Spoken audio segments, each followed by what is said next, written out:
La doctora Cristina Balinotti está con nosotros y yo quiero que ella nos ayude a entender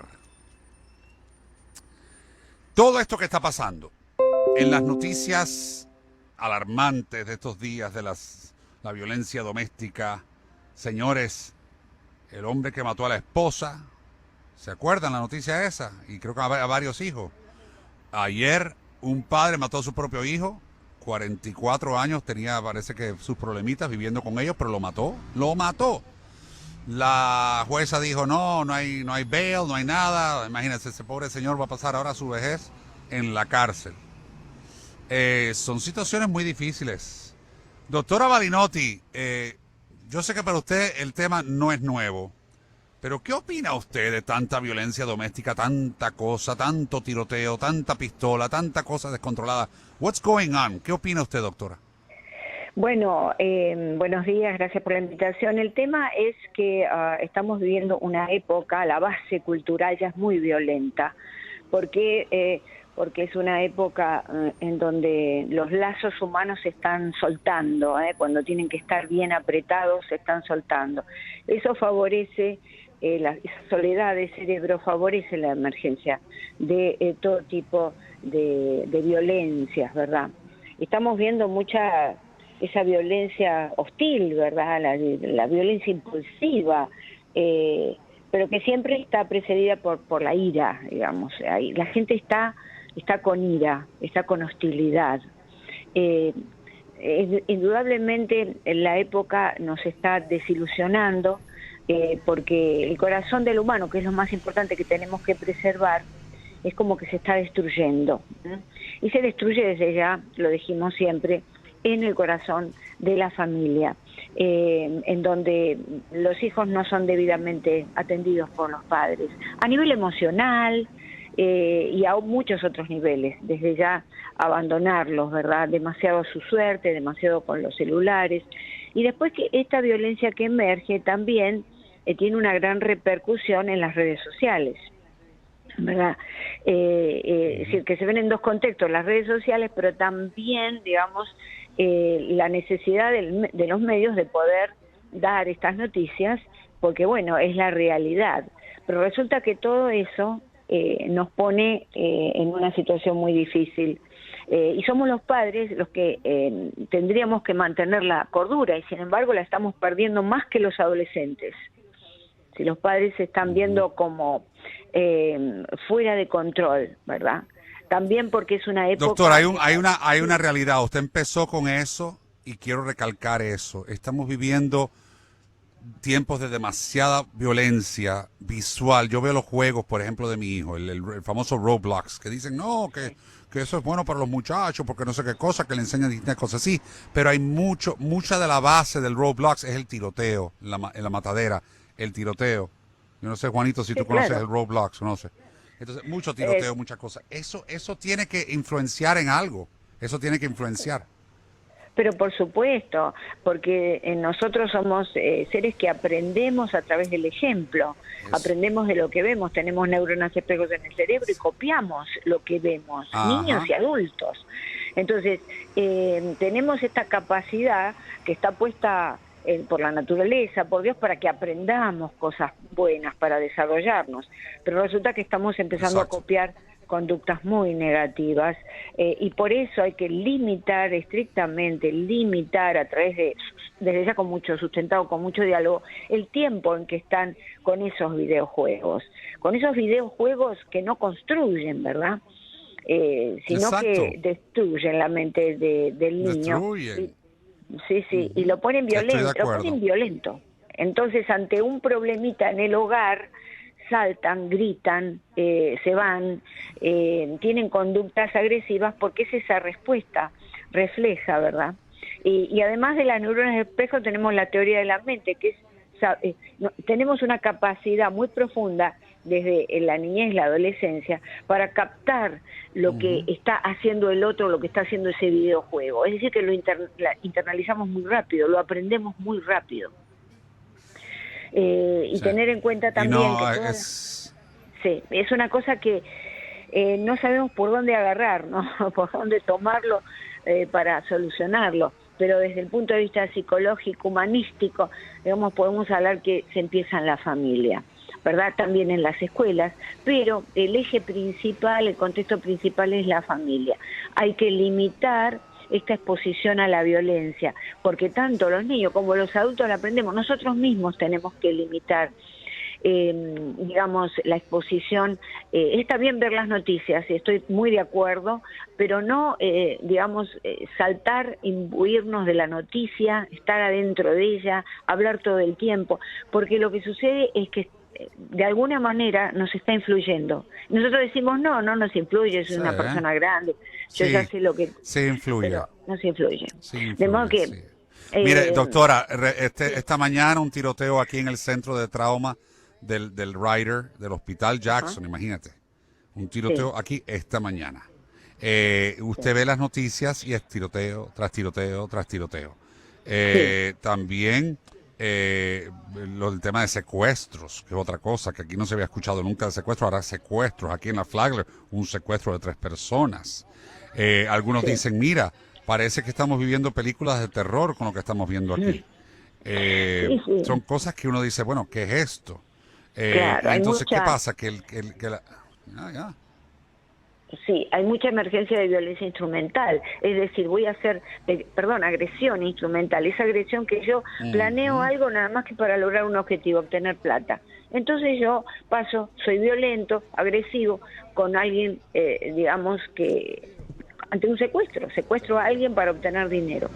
Se viven tiempos en donde creo que, y todo esto de los videojuegos y las redes sociales, nos ponen demasiado superficiales, y entonces no somos seres, estamos diseñados para ser un poco frívolos, esta es verdad, nuestro cerebro es así. Pero doctora, no te me vayas, doctora, porque tengo que hacer una pausa, regresamos con más de este tema tan importante, porque los actos de violencia no paran aquí y nos impactan, ¿no? Los tiros, por ejemplo, adolescentes. Horrible. Vamos a hacer una pausa breve, regresamos.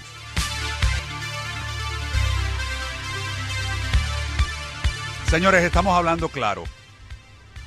Nos preocupa a todos. Yo sé que a usted le preocupa. Usted escuchó ahora la noticia que dio Alemán, ¿verdad? Que la mencionamos aquí con la doctora Balinotti. La doctora Balinotti es experta en temas de psicología social y de la familia. Y ella es una persona que nos ayuda a analizar estas cosas con profundidad. Yo sé que hay muchas veces uno ve la noticia y uno dice, bueno, ¿y hasta cuándo?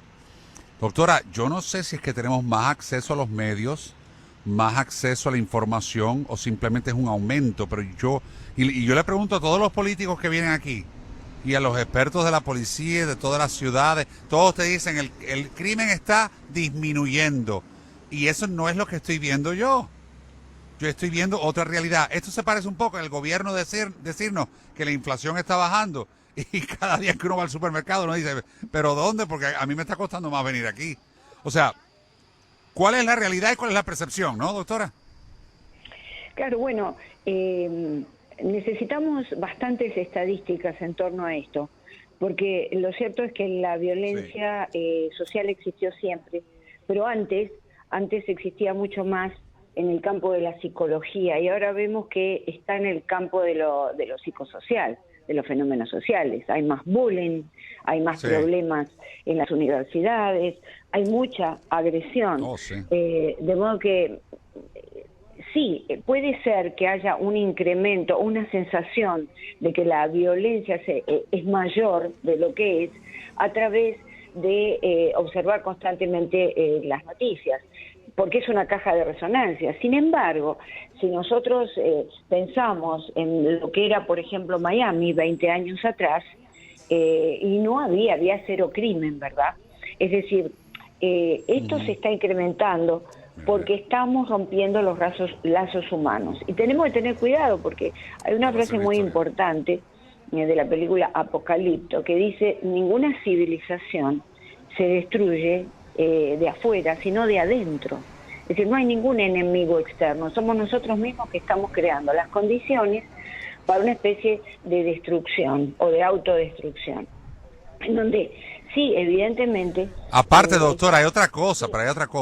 doctora, y yo quiero que esto lo pensemos bien con nuestros oyentes, y es una cosa. ¿Quién educa para la paz? Yo me acuerdo que había un gran obispo, un gran líder espiritual en esta comunidad, Monseñor Agustín Román, que fue durante muchos años el rector de la Ermita de la Caridad, fue un líder tremendo. Él intervino en las cárceles cuando hubo la crisis de los cubanos allá en la cárcel de Atlanta. Y él decía, pero es que el problema, él siempre decía esto: ¿quién educa para la paz?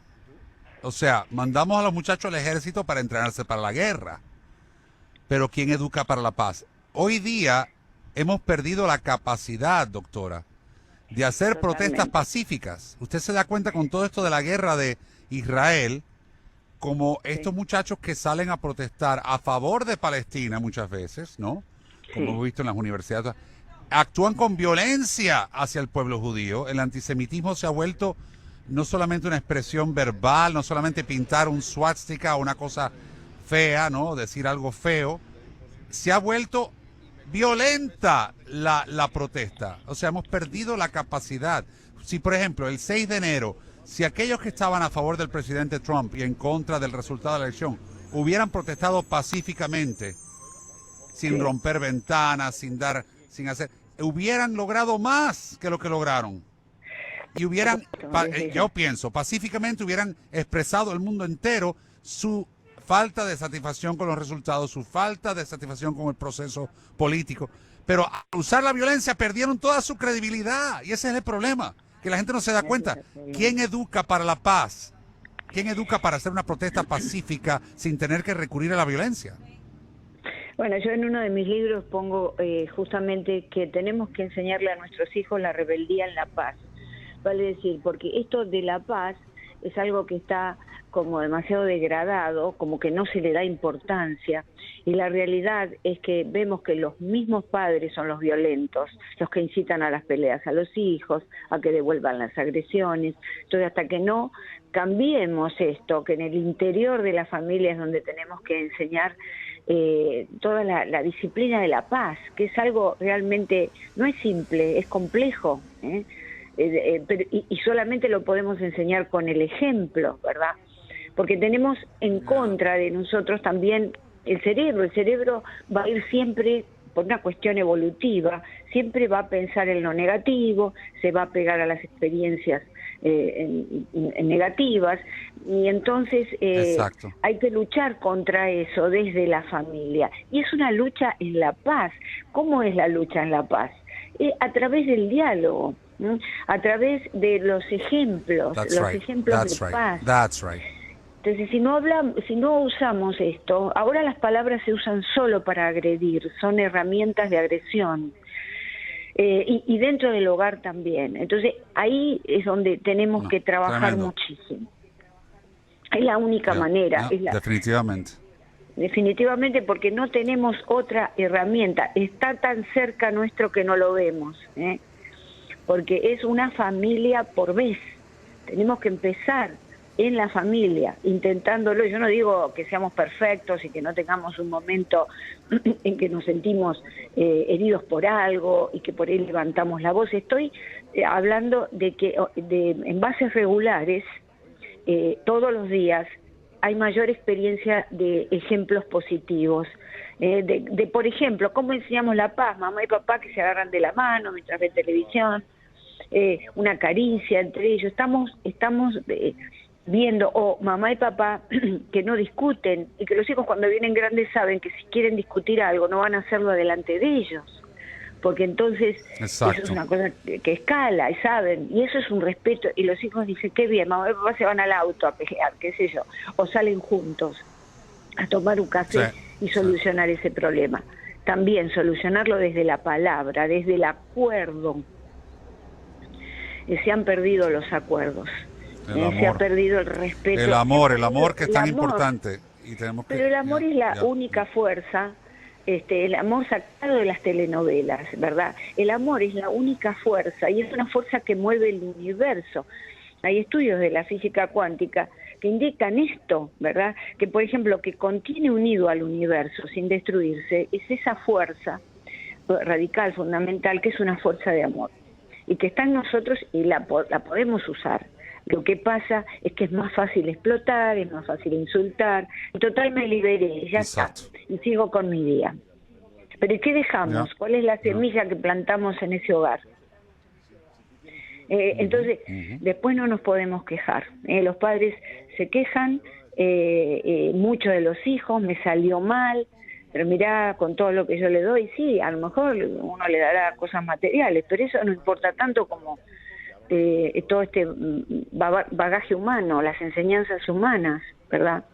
Entonces, detrás de un niño muy violento, o hay un trastorno de personalidad profundo, que está agudizado por la familia, o hay una familia altamente violenta. Entonces, cuando vemos a estos niños, estos jóvenes que salen a tirar, bueno, ahí hay una familia violenta. ¿Qué violencia es? Puede ser violencia verbal, a los gritos, los insultos, o de lo contrario, una violencia por abandono, porque esa es una violencia invisible. Lo dejo que esté 8 o 9 horas con la computadora o con los videojuegos. Horrible, horrible. Doctora, gracias por estar conmigo en este día. Contamos siempre con su sabiduría. Le damos gracias a Dios que tenemos una persona con su preparación para guiarnos, ayudarnos, orientarnos y nada, para que nosotros podamos aprender un poco en esta universidad de la vida a cómo ser mejores y actuar mejor. Gracias, doctora. Muchas gracias a ti.